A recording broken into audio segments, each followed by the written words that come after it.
नमस्कार, बातमी जनतेच्या कर्णधार न्यूज।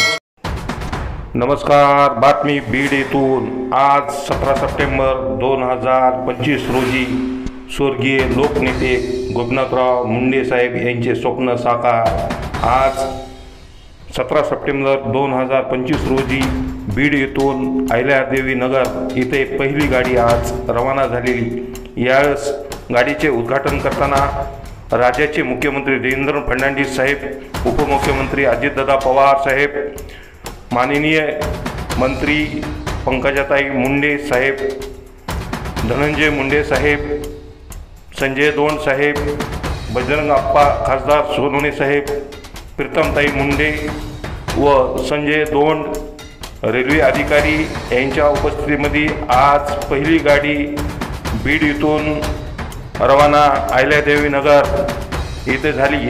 40 वर्षाचे स्वप्न बीडकराचे साकार झाले आणि लोक या गाडी बघण्याकरता हजारो लोक रेल्वे स्टेशनवर येऊन गाडीचा आनंद घेतला आणि उत्साहात लोकांनी गाडीला रवाना केले। पुढील बातम्या ऐकण्यासाठी जनतेचा कर्णधार न्यूज चॅनल सबस्क्राईब करा, लाईक करा। थँक्यू।